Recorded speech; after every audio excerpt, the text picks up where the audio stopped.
حضرت ابو اللہ موری جو اپنی آنکھوں سے نابینا تھے،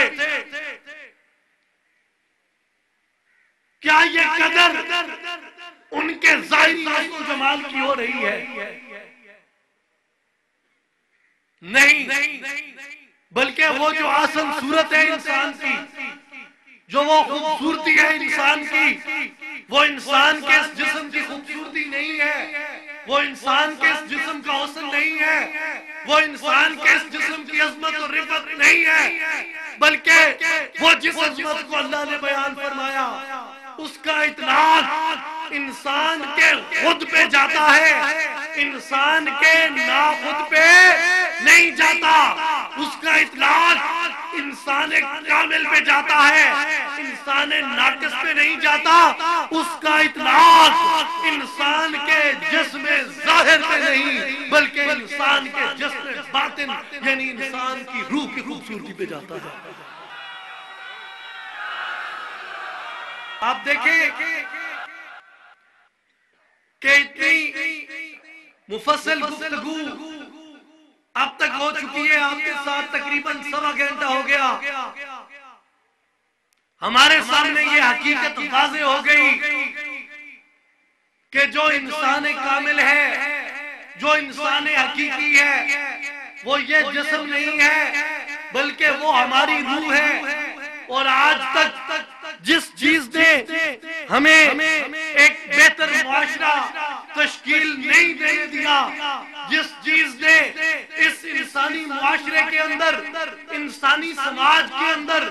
امن کو قائم نہیں ہونے دیا، وہ سب سے بڑی رکاوٹ وہ ہماری مادی سوچ ہے اور وہ ہماری مادہ پرستی ہے کہ ہم نے انسان کامل، انسان حقیقی فقط اسی بدن کو سمجھ لیا، فقط اسی وجود کو سمجھ لیا، اور اسی وجود کو جب ہم نے انسان کامل سمجھ کے اس دنیا میں، بے شک آپ دیکھیں یہ بڑی خوبصورت بات ہے، آپ کو سمجھنے میں آسانی رہے گی کہ آپ دیکھیں پچھلے 150 سال سے اقوام عالم متحد ہو گئی، دنیا کی تمام قومیں، دنیا کے تمام ممالک اقوام متحدہ نام کی ایک تنظیم کے پلیٹ فارم پہ متحد ہو گئے، یہ عہد و پیمان کر رہے ہیں کہ جناب ہم معاشرے میں امن لے کے آئیں گے، ہم معاشرے میں سکون لے کے آئیں گے، ہم معاشرے کی اصلاح کر دیں گے۔ یہ پچھلے 150 سال کے اندر جتنی انسانی جانیں ضائع ہوئی ہیں، انسانی معاشرے میں جتنی بدامنیاں ہوئی ہیں، اس کی اس تاریخ میں ان 150 سال سے قبل اسکندر اور چنگیز کے ہاتھوں سے بھی اتنی ہولناک اور اتنی علمناک تاریخ کا سامنا نہیں ہوتا۔ یہ 150 سال کی کاوشیں اقوام متحدہ کے تحت قائم کیے گئے سینکڑوں ادارے، بین الاقوامی سطح پہ خرچ کی جانے والی اربوں خربوں اور ان سے بھی زیادہ وہ ان کی رقیمات، ان کی بندوں کی، ان کی افرادی قوت، ان کی تنظیم سازی، ان کے عالمی اختیارات، ان کے عالمی وسائل، ان کے عالمی تجزیات، ان کے بین الاقوامی تجزیہ نگار، وہ سب کے سب اس معاشرہ انسانی کے اندر ان 150 سالوں میں امن قائم کرنے میں، معاشرہ انسانی کی اصلاح کرنے میں ناکام ہو گئے ہیں۔ اور میں اس عوامی عدالت میں یہ آپ کو واضح طور پہ بتا دوں کہ وہ جس پیٹرن پہ چل رہے ہیں، وہ جس سوچ کو لے کے بڑھ رہے ہیں، وہ انسانی معاشرے کی جن اجزائے ترکیبی کو لے کے آگے بڑھ رہے ہیں، وہ اگلے 150 سال بھی اگر انہی وسائل کے ساتھ، انہی اختیارات کے ساتھ اسی پیٹرن پہ کام کرتے رہے، وہ اگلے 150 سال بھی معاشرے کے اندر امن قائم نہیں کر سکتے۔ اس کی وجہ یہ ہے کہ ان کے پاس معاشرہ انسانی کی صحیح اجزائے ترکیبی ہی موجود نہیں ہے۔ اس دنیا میں جس تہذیب نے، جس علم نے، جس جھنڈے نے امن قائم کیا، وہ امن کیسے قائم کیا انہوں نے، کیسے انہوں نے اس دنیا میں بھٹکے ہوئے انسانوں کی اصلاح کی۔ آپ دیکھیں وہ ہماری جب یہ بات آتی ہے کہ اس دنیا میں کس نے پورے عالم انسانیت کی اصلاح کی، تو اس طرف اشارہ کرتے ہوئے علامہ اقبال کہتے ہیں، اقوام متحدہ کا جو صدر دفتر ہے جنیوا، اسے مخاطب کرتے ہوئے جنیوا کو، کہ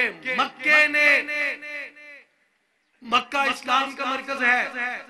اور جنیوا اقوام متحدہ کا دفتر ہے۔ مکے نے دیا خاک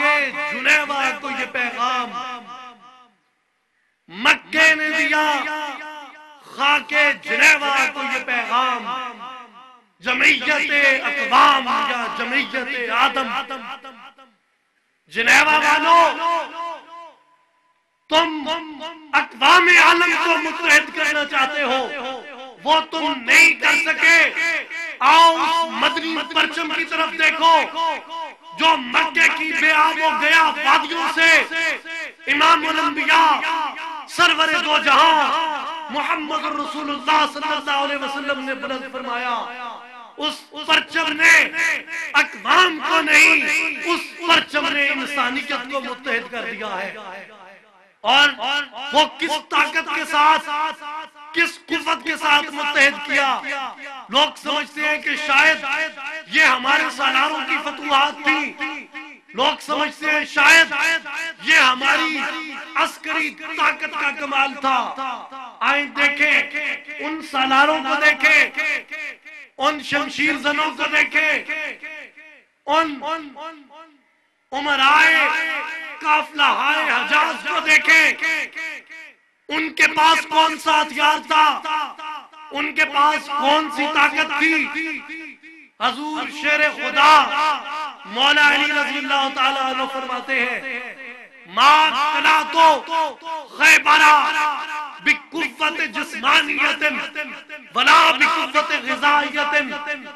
حضرت علی کہتے ہیں میں نے خیبر کے قلعے کو نہ اپنی قوت غذائیت سے فتح کیا ہے، نہ اپنی قوت جسمانیت سے فتح کیا ہے۔ اے شیر خدا، اے اسد اللہ الغالب، آپ نے کیسے اس قلعے کو فتح کیا؟ حضور مولا کائنات کہتے ہیں ولیکن اجبت بہی بقوت ملکوتیت، میں نے خیبر کے قلعے کو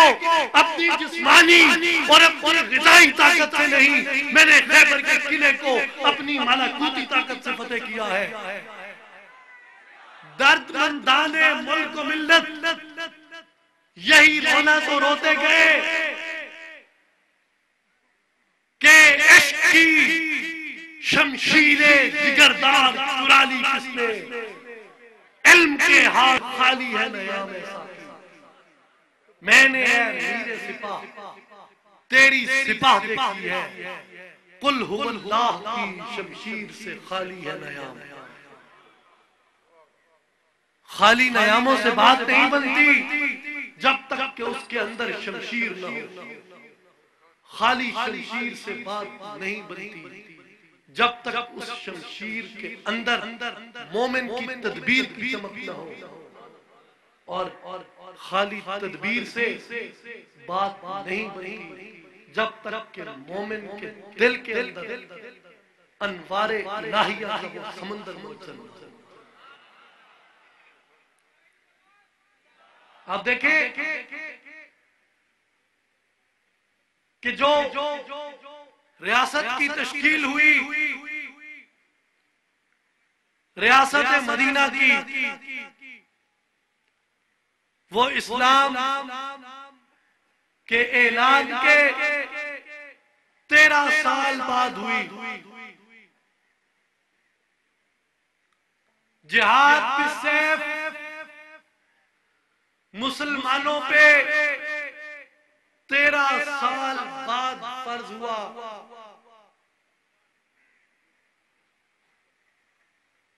روزے، حج، زکوٰۃ، نمازیں، یہ تمام اہم ارکان اسلام، یہ تمام فرائض یہ مقرر ہوئے شب معراج، جب رسول اللہ صلی اللہ علیہ وسلم عرش پہ، بلکہ اس سے بھی آگے تک گئے، از عرش پاک رفتی باز عرش ہم گزشتی، احسان بکن با احمد کہ تو صاحب کمالی۔ وہ اس وقت جب عرش پہ اس سے بھی آگے تشریف لے کے گئے تو نمازیں، روزے، یہ ارکان اس وقت فرض ہوئے۔ اب دیکھنے کی بات یہ ہے کہ جو معراج سے قبل، معراج سے پہلے جو 12 سال گزرے، جن 12 سالوں میں بڑے بڑے جلیل القدر صحابہ شامل تھے، جن میں بڑے بڑے معتبر رفقائے رسول شامل ہیں، جن کا دنیا کے کونے کونے میں اسلام کو لے کے جانے میں ایک بڑا فولادی کردار رہا، وہ سب کے سب لوگ اکثریت میں ان 12 سالوں کی تربیت یافتہ ہیں جو شب معراج سے قبل 12 سال گزرے۔ اب ان 12 سالوں میں رسول اللہ نے کون سی عبادت اپنے رفقا سے کروائی؟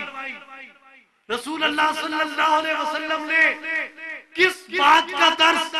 یہ 12 سال اپنی مجلس میں، اپنی محفل میں، اپنی صحبت میں، اپنی سنگت میں بیٹھنے والے لوگوں کو دیا؟ تو وہ درس یہ تھا، وہ عمل یہ تھا، وہ عبادت یہ تھی کہ وہ لوگ آ کے بارگاہ رسالت مآب صلی اللہ علیہ وسلم میں بیٹھ جاتے، اپنے دلوں کے برتنوں کو سیدھا کر کے بیٹھ جاتے، اور رسول اللہ صلی اللہ علیہ وسلم اپنی نگاہ کرم سے، اپنی نگاہ توجہ سے، اپنی نگاہ التفات سے، اپنی نگاہ محمدیت سے، اپنی نگاہ مصطفی سے آپ ان رفقا کے، ان مجلس نشینوں کے، ان صحبت نشینوں کے، ان محفل نشینوں کے سینوں پہ، ان کے دلوں پہ، ان کے نفوس پہ اپنی نگاہ کرم کر کے ان کے نفوس کا تزکیہ فرما دیتے، ان کے قلوب کا تزکیہ فرما دیتے، ان کی ارواح کو زندہ کر کے، ان کے سینے کو روشن کر کے، ان کی روحانی قوت کو اور ان کے روحانی جسم کو بیدار فرما دیتے۔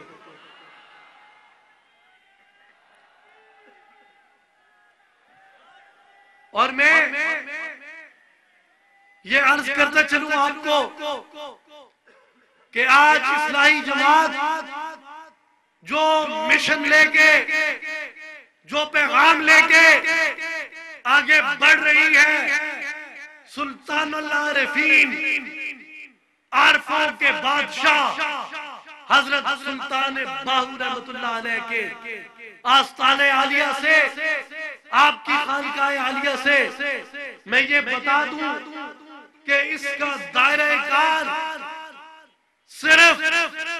مریدین، معتقدین اور متوسلین دربار حضرت سلطان باہو تک محدود نہیں ہے،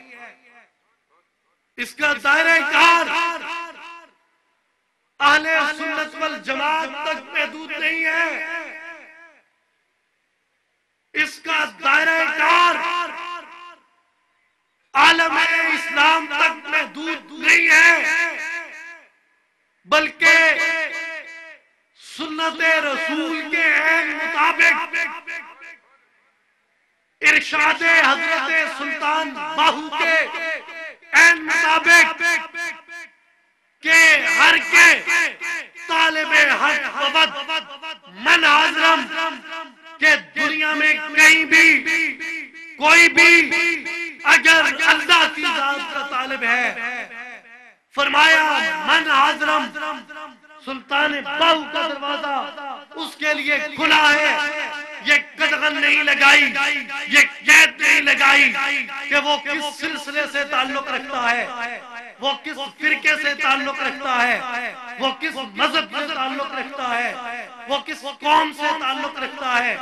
وہ کس خطے سے تعلق رکھتا ہے. کوئی بھی ہے، جہاں بھی ہے،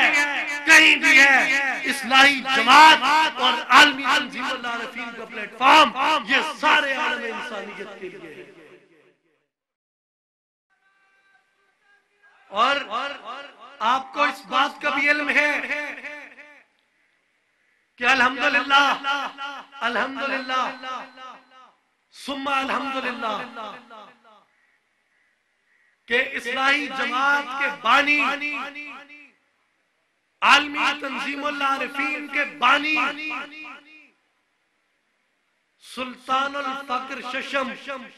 حضرت سخی سلطان محمد اصغر علی صاحب رحمۃ اللہ علیہ نے اس تحریک کی بنیاد خالصتاً ایک عالمگیر نظریے پہ رکھی، اور آپ نے اس دنیا کے اندر مروجہ، فرسودہ، روایتی،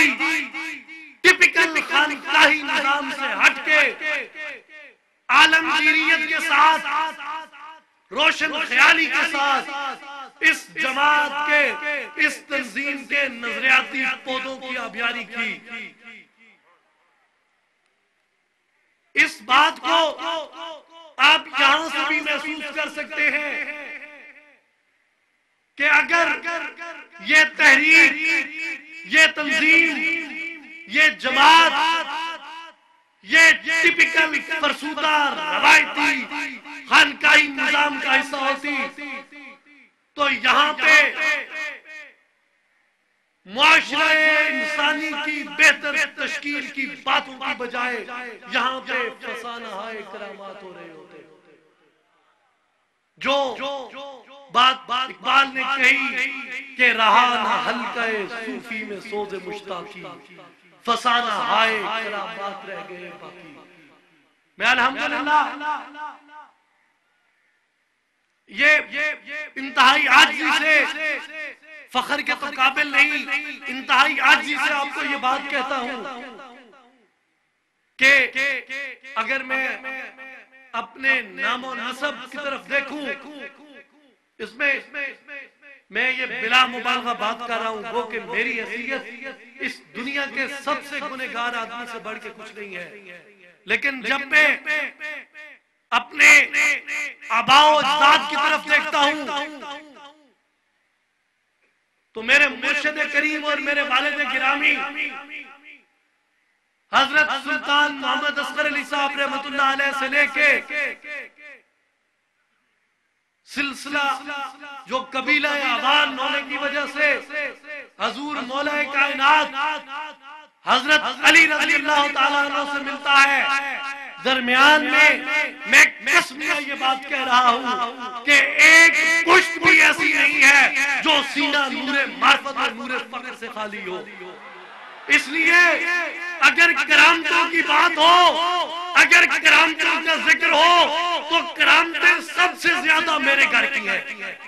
کرامتیں سب سے زیادہ میرے گھر کی ہیں، کرامتیں سب سے زیادہ سلطان العارفین کے خاندان کی ہے، کرامتیں سب سے زیادہ شیر خدا کی لڑی کی ہے. لیکن اس وقت میں بتا دوں آپ کو، اس ملت کو، عالم انسانیت کو ضرورت کرامت کی نہیں، ضرورت استقامت کی ہے.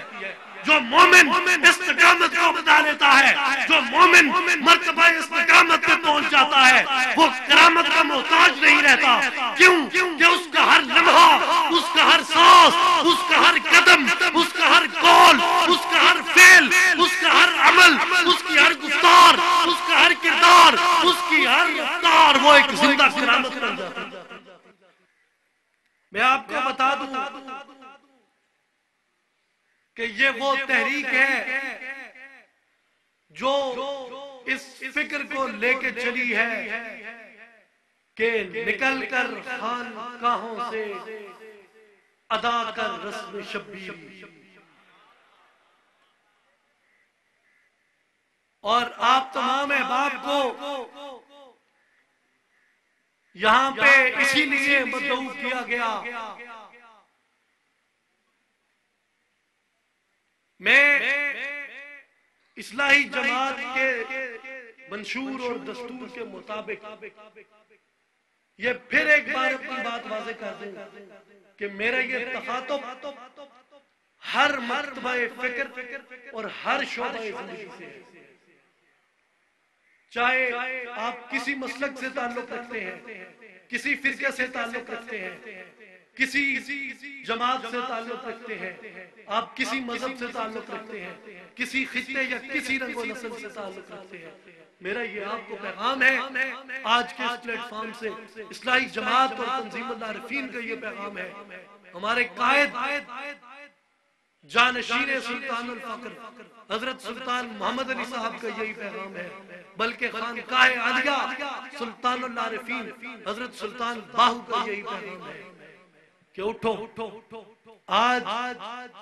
ہماری تینوں حیثیتیں چیلنج ہو چکی ہیں۔ آپ بحیثیت انسان دیکھیں، آپ بحیثیت مسلمان دیکھیں،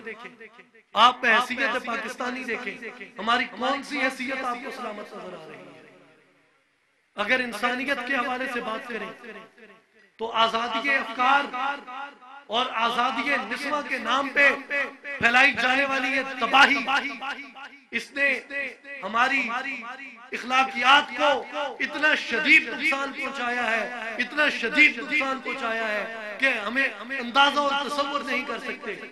وقت کافی ہو چکا ہے، ورنہ میں آزادی افکار کے ان سامراجی طاقتوں کے اس ایجنڈے پہ میں آپ کو انشاءاللہ پھر کسی موقع پہ میں وضاحت کے ساتھ گزارش کروں گا آپ کو۔ تبھی تو اقبال نے اس بات کو بھانپتے ہوئے کہا تھا کہ آزادی افکار سے ہے ان کی تباہی، رکھتے نہیں جو فکر و تدبر کا سلیقہ، ہو فکر اگر خام تو آزادی افکار انسان کو حیوان بنانے کا طریقہ۔ آپ دیکھیں ہماری حیثیت چیلنج ہو گئی، وہ معاشرہ جسے ہم اپنے سے ہزاروں میل دور دیکھ رہے ہیں، گو کہ ہم اس کے فرنٹ لائن اتحادی سے ہی جسے ہم اپنے سے ہزاروں میل دور دیکھ رہے ہیں، آپ یہ نہ سمجھیں کہ 98% بچے وہاں پہ کنفیوز ہیں کہ ہمارا باپ کون ہے۔ ہم نے اگر اپنے آپ کو سنبھالنے کی کوشش نہ کی تو یاد رکھیں کل یہاں ہماری یہی حالت ہوگی، ہماری نسلیں اسی طرح 98% کنفیوز ہو جائیں گی۔ خدارا اپنی انسانی حیثیت کو بچا لے، خدارا اپنی حقیقی اجزائے ترکیبی کو سمجھے، خدارا اسی ماضی جسم کی خواہشات پہ نثار مت کرے، خدارا آگے بڑھے، اپنے حقیقی وجود کی طرف بڑھے، اپنی روحانیت کی طرف بڑھے، اپنی روح کو بیدار کرنے کی کوشش کرے، خدارا آگے بڑھے، ورنہ وہ معاشرہ جو آپ ادھر دیکھ رہے ہیں وہی معاشرہ مجھے یہاں آتا دکھائی دے رہا ہے۔ اور پھر اس کے بعد ہماری جو دوسری حیثیت مسلمان کی ہے، اس میں آپ دیکھیں کہ ہمارے قدرتی وسائل پہ، ہمارے امن جوہری اساسوں پہ سامراجی طاقتیں وہ اپنے اژدہانہ منہ کھول کے وہ اسے ہڑپ کرنے لگ چاہتے ہیں، وہ ہمیں نہاتھا کر کے مارنا چاہتے ہیں، وہ ہمیں فرقوں میں بانٹ رہے ہیں، وہ ہمیں لسانی تقسیموں میں بانٹ رہے ہیں۔ جناب کبھی ہم فلوجہ اور بغداد میں دیکھتے ہیں وہاں شیعہ سنی لڑائی شروع ہو گئی، وہاں جناب کردوں کو اور عربیوں کو لڑا رہے ہیں، وہاں افغانستان میں فارسیوں اور پشتونوں کو لڑا رہے ہیں، یہاں جناب بلوچوں کو پنجابیوں کے ساتھ، پختون اور سندھیوں کو اور ان کو یہ آپس میں لڑا رہے ہیں، یہ اردو والوں کو پشتو والوں کے ساتھ لڑا رہے ہیں، یہ یہاں پہ شیعہ سنی کو لڑا رہے ہیں، یہ خود کچھ دھماکے ہو رہے ہیں، ہمارے بندے، ہمارا اسلحہ، ہمارا بارود، ہماری جانیں، ہمارا خون، ہماری زمین، یہ سارا کچھ کیا ہو رہا ہے میرے بھائیوں؟ یہ ہمیں پارا پارا کیا جا رہا ہے۔ اور پھر بدقسمتی کی بات تو یہ ہے کہ ہمارے اپنے ہاں ایک ایسا مضبوط مکتبہ فکر موجود ہے جسے ہم اپنی زبان میں مدرسی مکتبہ فکر کہتے ہیں۔ مسلسل ڈیوائیڈ کر رہا ہے، جو ہمیں مسلسل لڑا رہا ہے۔ اور آپ جا کے لائبریریوں کو دیکھ لیں، وہاں پہ کہا جاتا ہے جناب کافر کافر شیعہ کافر، کافر کافر سنی کافر، فلاں کو مار دو، فلاں واجب القتل ہو گیا، فلاں مردود ہو گیا، فلاں یہ ہو گیا، فلاں وہ ہو گیا۔ ہمیں اس بات کا احساس نہیں ہے، ہم اپنوں کو تو مارنے کے لیے تیار ہو جاتے ہیں، لیکن ہم نے یہ کبھی نہیں سوچا کہ جو ان کو مروانے پہ اکسا رہا ہے مجرم تو وہ ہے۔ آپ دیکھیں یہ جتنا وہاں پہ آ رہا ہے وزیرستان کے اندر، جو فاٹک کے اندر جتنا بھی وہاں پہ اسلحہ آ رہا ہے، وہاں پہ جو خودکش بمباروں کی پروڈکشن فیکٹریاں لگی ہوئی ہیں، وہ کہاں سے وہ جیکٹیں حاصل کر رہے ہیں؟ یہ اسرائیلی اسلحہ، یہ امریکن ساخت اسلحہ، یہ انہیں کون فراہم کر رہا ہے؟ بھائی اپنوں کو مروانے پہ مت سوچو، ہماری جو عالم اسلام کی حیثیت ہے وہ چیلنج ہو چکی ہے۔ اگر ہم اسی طرح تقسیم رہے، اگر ہم اسی طرح فرقوں میں بٹے رہے، اگر ہم اسی طرح ایک دوسرے کے ساتھ لڑتے لڑاتے رہے تو میرے بھائی پھر کیا ہے؟ پھر ایک واضح تباہی ہے، تباہی کے دھیان پہ ہم کھڑے ہیں۔ ہمیں اپنے آپ کو ایک منظم کرنا ہے، ایک فکری وحدت پہ اگر نہ صحیح کم از کم ایک ملی وحدت پہ ہمیں لے کے آنا ہے۔ ہمیں اپنے پیروں سے یہ وقت آ گیا ہے کہ فرقہ بندی کی، فرقہ پرستی کی زنجیروں کو اتار کے پار پھینک کے رکھتے، اور یہ جتنے فرقوں کے نام پہ، مسالک کے نام پہ، تفریق کے نام پہ، تقسیم کے نام پہ یہ جتنا کاروبار ہو رہا ہے، مسلمانوں کو لڑانے کی جتنی سازشیں ہو رہی ہیں، یہ وقت آ گیا ہے کہ اس وقت پوری ملت اسلامیہ اس بات کے خلاف اٹھ کھڑی ہو کہ ہم فرقہ بندی کو نہیں مانتے، ہم فرقوں کو نہیں مانتے، ہم مسالک کو نہیں مانتے۔ آپ دیکھیں جب قرآن یہ کہتا ہے، جب قرآن یہ کہتا ہے وَاعْتَصِمُوا بِحَبْلِ اللَّهِ جَمِيعًا، اللہ کی رسی کو مضبوطی سے پکڑ لو، وَلَا تَفَرَّقُوا، اور فرقوں میں مت پڑو۔ جب خدا کا قرآن ہمیں یہ حکم دے رہا ہے، مجھے یہ اوقات کس نے دی کہ میں ایک فرقے کی بنیاد رکھ دوں؟ اسلام میں فرقہ بندی کا کوئی تصور نہیں ہے۔ آپ دیکھیں آپ جس خانقاہ پہ موجود ہے اس وقت، وہ سلطان العارفین حضرت سلطان باہو، وہ ببانگ دہل واشگاف الفاظ میں کہتے ہیں کہ نام شیعہ نام سنی میرا دو دل سڑیا ہو۔ یہ دل جلانے کی باتیں ہیں میرے بھائیوں، یہ امت مسلمہ کو رسوا کرنے کی باتیں ہیں، یہ امت مسلمہ کو ذلیل کرنے کی باتیں ہیں۔ اس کے بعد آپ دیکھیں ہماری جو تیسری حیثیت ہے وہ پاکستانی کی ہے، اور ہماری اس حیثیت کو چیلنج کر دیا گیا۔ آج ہمارے پاٹے خان قسم کے تجزیہ نگار ہمیں بیٹھ کے یہ بتاتے ہیں جناب کہ یہ جناب وہ کانگریس مین تھا قائد اعظم، یہ انگریز کی چال تھی جناب، یہ دو قومی نظریہ، یہ چرچل کی سوچ تھی جناب، یہ منٹو کی سوچ تھی جناب، یہ فلاں کی سوچ تھی، یہ فلاں کی سوچ تھی۔ میں آپ کو بتا دوں کہ جو پاکستان ہے اس کی ہزاروں سال کی تاریخ میں ایک اپنی ثانوی حیثیت ہے۔ جو اولین حیثیت ہے وہ سلطنت مدینہ کی ہے، اور وہ دنیا کی وہ پہلی مملکت ہے جو خالصتاً نظریہ توحید کی بنا پہ، نظریہ رسالت کی بنا پہ، نظریہ لا الہ الا اللہ محمد رسول اللہ کی بنیاد پہ مارز وجود میں آئی، اور اس سے پہلے ہزاروں سال کا عرصہ گزرا، ویسی کوئی ریاست قائم نہ ہوئی۔ اس کے بعد 13.5 پونے 1400 سال گزرے، کوئی ایسی ریاست مارز وجود میں نہیں آئی۔ واحد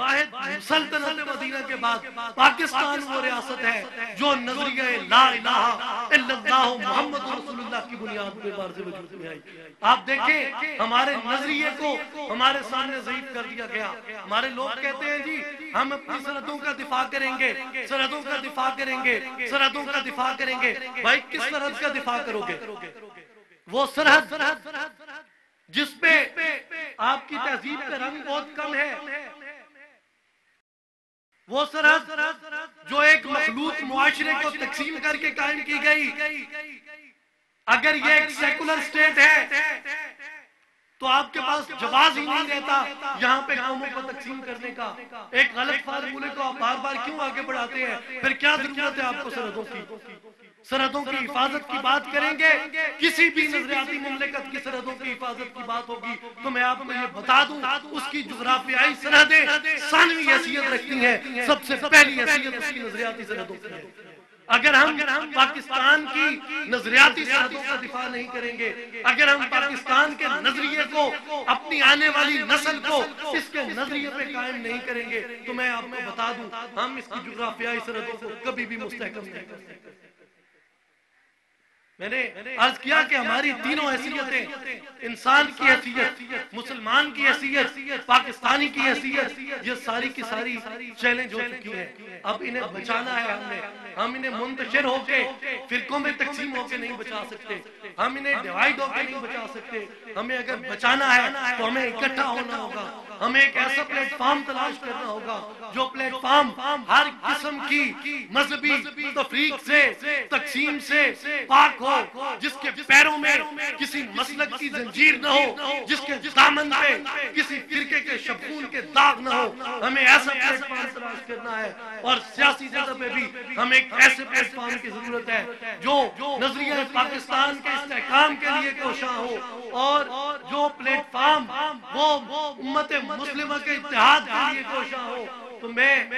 پھر عرض کرتا ہوں کہ انتہائی عاجزی کے ساتھ میں آپ کو یہ دعوت پیش کرتا ہوں، میں آپ کو یہ پیغام دیتا ہوں کہ الحمدللہ آج آپ جس پلیٹ فارم پہ جمع ہوئے ہیں، آج آپ جہاں پہ تشریف لائے ہیں، ہمارا جو مقصد ہے، ہمارا جو مشن ہے،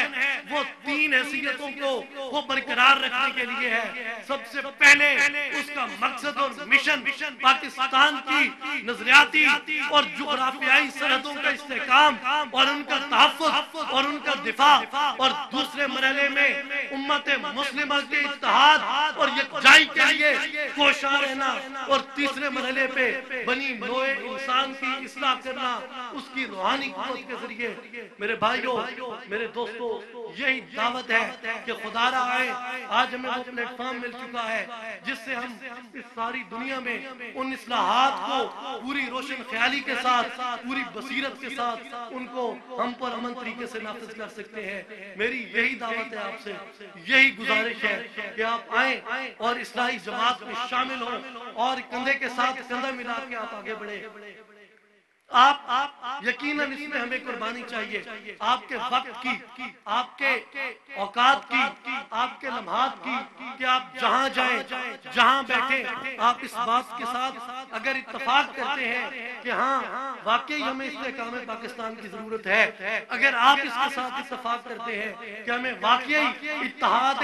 ملت ابراہیمی کی ضرورت ہے، اتحاد امت مسلمہ کی ضرورت ہے، اگر آپ واقعی اس کے ساتھ اتحاد کرتے ہیں کہ ہمیں آج بنی نوع انسان معاشرہ انسانی کی تشکیل کی بہتر تشکیل کی ہمیں ضرورت ہے، اور اس کے لیے آپ آئیں، اور اصلاحی جماعت کا جو پلیٹ فارم ہے یہی دعوت دیتا ہے کہ خدا را اپنی نصیحتوں کو بچا لے۔ اگر آپ اس کے ساتھ اتفاق کرتے ہیں تو میں یہ آپ کو کہتا ہوں کہ خدا را آپ جہاں جائیں، کاروبار میں ہو، نوکری میں ہو، گھر میں ہو، عزیز و اقارب میں ہو، رشتہ داروں میں ہو، ہماری آپ سے کوئی چندے کی ڈیمانڈ نہیں ہے، ہماری آپ سے کوئی فرض کی ڈیمانڈ نہیں ہے۔ آپ بے لوث ہو کے، آپ ایک جذبے کے ساتھ، آپ تمام تفریقوں اور تقسیموں کو بالائے طاق رکھتے ہوئے آپ تمام عالم انسانیت کو اس بات کی دعوت دیں کہ آئیں آج اس رسم شبیری کو،